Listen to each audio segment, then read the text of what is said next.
हम तो परसों से ही चले हैं कंगना जी से। हालांकि मैं आपको बता दूं कि परसों से हम चंडीगढ़ एयरपोर्ट से चले हैं कंगना जी के साथ साथ। कल भी हमने कवर किया, चंडीगढ़ भी हम कवर किया, और आज हमने कोशिश करी कि कंगना जी से इंटरव्यू करें, परंतु जैसे कि आज ही उन्होंने बोला कि अभी मैं नहीं दे सकती हूँ। एक दो दिन में जो है वो चुनावों में जो है वो देंगे। तो ये थोड़ा सा देखते हैं अब कब तक हमारे को इंटरव्यू जो है कंगना जी से मिल पाता है। कंगना हिमाचल की बेटी है, मंडी की बेटी है। तो प्रतिभा सिंह जी की भी बात करें, वो भी हिमाचल की बेटी है और हिमाचल की बहू है वो। तो एक चीज तो ये है कि ये जो डायलॉग आजकल चलते हैं ना, इस पर जनता कम भी विश्वास करती है। जनता आजादी के बाद की बात करें, 1952 से लेकर 2000 तक कांग्रेस का गढ़ रहा। यहाँ पर जो फाइट है कांटे की टक्कर की है। हम ये नहीं बोल सकते कि एक तरफ वेव जो है भी सिर्फ भाजपा ही जीत रही है, कांग्रेस का भी कहीं ना कहीं जो गढ़ यहाँ पे रहा है मंडी का। आप कांग्रेस को यहाँ पर तवज्जो दे रहे हैं, वो किस हिसाब से? यहाँ पे सिर्फ कांग्रेस की रानी प्रतिभा सिंह के अलावा कोई टक्कर यहाँ पे कंगना जी को भाजपा की तरफ से नहीं दे सकता। तो भाजपा को ये अब सोच से दूर रखना पड़ेगा कि मोदी मैजिक यहाँ पर चलेगा। नमस्कार, आप देख रहे हैं लाइव टाइम्स टीवी और मैं हूँ आपके साथ अश्विनी भारद्वाज। लोकसभा चुनाव को लेकर सभी राजनीतिक दल अपनी तैयारियों को लेकर जुटे हैं, लेकिन हमारा जो एक प्रयास है लोगों के बीच जाकर लोगों से राय जानना कि जो लोकसभा चुनाव है उनका प्रत्याशी किस तरह का है और प्रत्याशी की जो जान और पहचान है वो क्षेत्र में किस तरह की है। इस मुद्दे को लेकर हम बातचीत करेंगे। आज हमारे साथ पत्रकार हरीश वर्मा जी हैं, इनसे लोकसभा चुनाव को लेकर बात करेंगे। पहले तो आपका स्वागत है। धन्यवाद अश्विनी जी, आपने हमारे को समय दिया।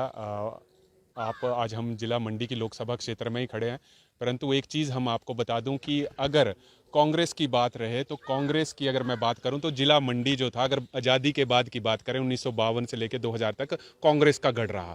मैं आपको बता दूं 1999 के बाद 2014 में 28 सालों बाद भाजपा की झोली में ये सीट आई। 2014 में जीती, 2019 में फिर से जीती, परंतु आपको ये ध्यान देना है कि उस वक्त मोदी जी का मैजिक था। परंतु आपको एक बात बता दूं कि जब उपचुनाव हुए तब क्या हुआ, प्रदेश में भाजपा की सरकार, रानी प्रतिभा सिंह जी यहां पे जीत गई। और भाजपा ने पिछली बार भी खुशहाल चंद जी ठाकुर जी को चेहरे को लाए, परंतु खुशहाल चंद ठाकुर जी भी 8,000 मतों से जो थे वो हार गए। ध्यान देने वाली बात है, क्योंकि मंडी के लोग क्या चाहते हैं, मंडी के लोग चाहते हैं कि हमारा जो प्रत्याशी हो लोकसभा को हमारे साथ मिले, रोज सुबह शाम हमारे साथ मिले बैठे। परंतु भाजपा का जो प्रयोग था ये आपका उपचुनावों में, वहां से भाजपा को शिकस्त मिली। अब यहाँ पे कंगना रनावत जी को मिला है।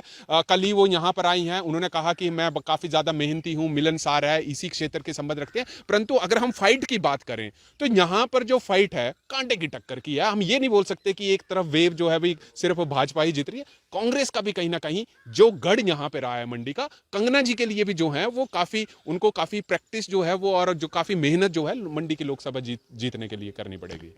जो प्रत्याशी आप कंगना को देख रहे हैं, हालांकि सेलिब्रिटी भी है और कोई भी वैसे अधिकतर लोग 70% लोग हैं जो लोग जानते हैं, लेकिन आप कांग्रेस को यहाँ पर तवज्जो दे रहे हैं, वो किस हिसाब से? क्या देखिए कांग्रेस को, देखिए हम तो एक बिल्कुल आपको पास निष्पक्ष पत्रकारिता के जिस हिसाब से करने, मैं क्यों यहाँ पे तवज्जो दे रहा हूँ और क्यों कड़ी मेहनत करने की जरूरत है, क्योंकि मैंने आपको आंकड़े दिखाए कि यहाँ पर अगर 1952 से लेके अगर आप 2023 तक बात करें तो यहाँ पर 8-9 बार जो है कांग्रेस जीती। भाजपा की बात करेंगे सिर्फ महेंद्र सिंह ठाकुर के बाद 1999 से लेकर 2014 में सिर्फ भाजपा तब आई। परंतु आप ये देखिए कि क्यों मैं ये कह रहा हूं कि पिछले बार चुनावों की बात करें तो पिछली बार क्या था कि यहाँ पे केंद्र सरकार राज्य में भाजपा की थी और जीती यहाँ पे कौन सी थी, कांग्रेस के कैंडिडेट ने शिकस्त दी। और मैं आपको बता दूं कि माननीय मुख्यमंत्री 2013 में प्रतिभा सिंह जी ने 2.5-3 लाख वोटों से जो शिकस्त दी।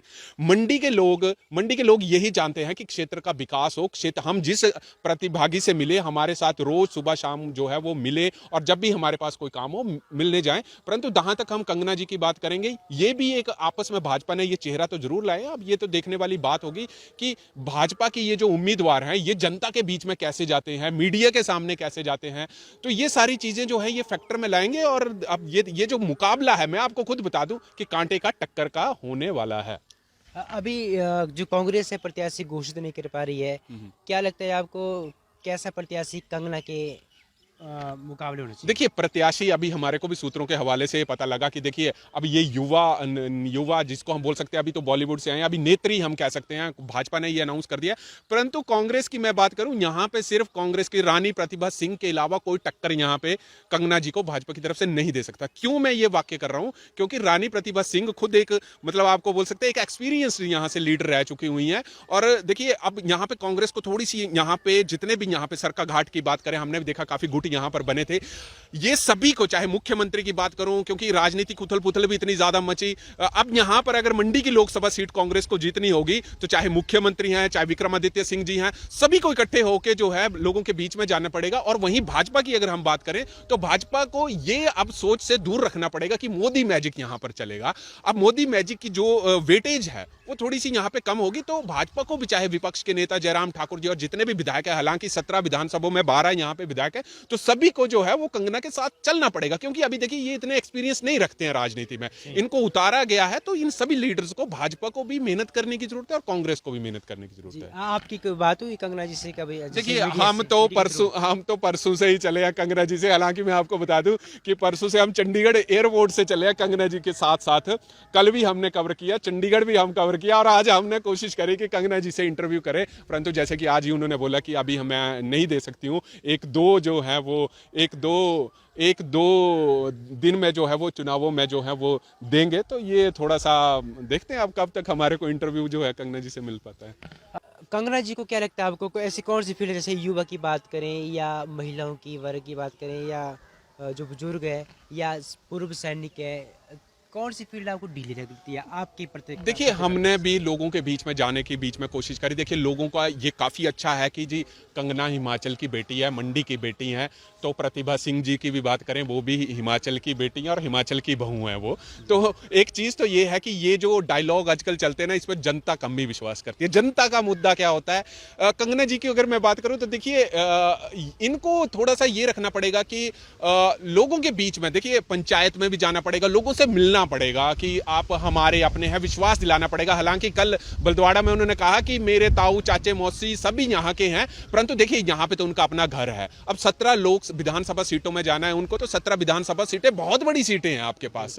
यहाँ पे तो आपका अपना घर है, हम मान सकते हैं कि यहाँ से लीड है, परंतु जो और लोकसभा के क्षेत्र हैं वहां पे लोगों के बीच में आपको जाना पड़ेगा, उनको विश्वास दिलाना पड़ेगा कि मैं आपकी हूं और इस बार मेरे को वोट दीजिए आपके। क्योंकि मैं आपको बताता हूं कि देखिए अब जैसे गुरदासपुर की बात करें, एमपी की बात करें, वहां से सन्नी देओल जी आते हैं। तो उन्होंने क्या किया, 2019 के बाद चुनाव, वो एक लेटर लिख दिया कि मेरी तरफ से रिप्रेजेंट जो है मेरा ये आदमी करेगा। तो लोगों के मन में ये भी कहीं ना कहीं डर बना हुआ कि ऐसा नहीं हो कि हमारा एमपी भी कल को ऐसी चीजें करे। हालांकि विक्रमादित्य सिंह जी ने भी एक पोस्ट वायरल किया।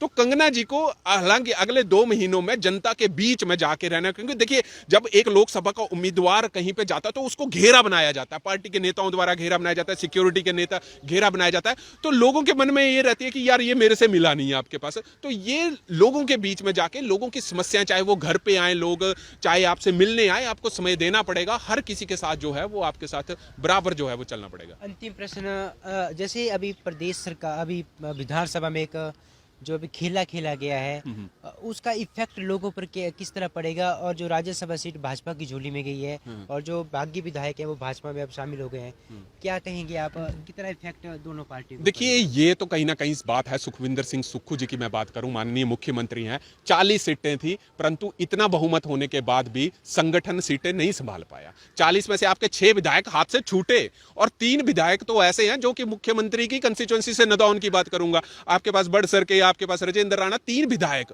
वहां से नहीं छूटे। तो ये मुख्यमंत्री जी भी कहीं ना कहीं चीजें नहीं संभाल पाए, पार्टी दिखी, और ऊपर से विक्रमादित्य सिंह जी का इस्तीफा, पार्टी उथल पुथल मच गई, भाजपा ने आरोप लगाए। परंतु एक चीज बताऊं, हिमाचल की संस्कृति में ये लोग चाहते हैं कि आजकल उपचुनावों की बात करें, लोग नहीं चाहते हैं उपचुनावों, परंतु स्थिति जो है इस वक्त लोकसभा चुनावों में, अगर कांग्रेस को भी अपनी रणनीति, क्योंकि देखिए मुख्यमंत्री जी के ऊपर 2 दारोमदार हैं, एक तो आपके पास उपचुनावों का, एक लोकसभा के चुनावों में। अगर यहां पे जीत जाते हैं तो अच्छी बात है, अगर यहां पे पार्टी पीछे रहती है, परंतु विषय ये है कि ये चीजें अब फ्यूचर में ना हो, ये पार्टी को कहीं ना कहीं संभालना पड़ेगा और मुख्यमंत्री को खुद भागदौड़ करनी पड़ेगी हर उपचुनाव के क्षेत्रों में और लोकसभा के क्षेत्रों में भी। बातचीत के लिए धन्यवाद। धन्यवाद अश्विनी जी। तो चुनावी चर्चा में हमारे साथ मौजूद थे पत्रकार, हिमाचल फास्ट एक्सप्रेस के संपादक हैं। इन्होंने अपने जो रुझान है, जो इनकी जो पत्रकारिता क्षेत्र में जो इनकी नॉलेज है, ज्ञान है, इन्होंने बताया कि दोनों दलों को किस तरह काम करना चाहिए और क्या किस तरह लोगों के बीच जाकर अपनी पैंठ बनानी चाहिए। फिलहाल इतना ही, देखते हैं लाइव सेंस टीवी। धन्यवाद।